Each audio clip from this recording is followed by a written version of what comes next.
चलो आज हम आपको हमारे जीवन में समय की क्या कीमत होती है उसके बारे में एक कहानी सुनाते हैं। एक छोटे से गांव में रामू नाम का एक भिखारी रहता था।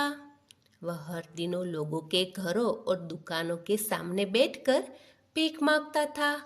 रामू को लगता था कि उसकी किस्मत खराब है, इसीलिए वह मेहनत करने के बजाय अपना समय यूं ही बर्बाद कर देता था। एक दिन गांव में एक बूढ़ा साधु आया। उसने रामू से कहा, बेटा, धन खोकर वापस पाया जा सकता है, लेकिन बीता हुआ समय कभी वापस नहीं आता। रामू ने यह बात तो सुनी, लेकिन पहले तो उसने ध्यान नहीं दिया।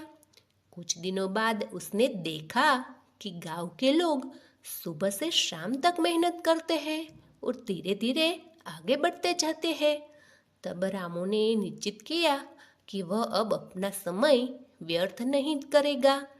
अगले दिन से उसने भीख मांगना छोड़ दिया और मजदूरी का काम शुरू कर दिया। शुरुआत में तो उसे बहुत कठिनाइयों का सामना करना पड़ा, लेकिन उसने हार नहीं मानी। वह रोज समय पर काम पर जाता और मेहनत से अपना काम करता। जो पैसे बचते उन्हें वह खर्च नहीं करता था, वो बचाते रखता था। कुछ वर्षों के बाद उसने एक छोटी सी दुकान खोल ली। रामू सुबह जल्दी उठता, समय पर दुकान खोलता और ईमानदारी से ग्राहकों की सेवा करता। उसकी मेहनत और समय की पाबंदी के कारण उसकी दुकान चल निकली। धीरे धीरे उसने दूसरी दुकान भी खोल ली। कुछ वर्षों बाद वह रामू गांव का एक सफल व्यापारी बन गया। एक दिन गांव के लोगों ने उससे उसकी सफलता का राज पूछा। रामू ने मुस्कुराया और बोला, मेरी सफलता का सबसे बड़ा राज समय की कीमत समझना है। जब मैं समय बर्बाद करता था तब मैं गरीब था।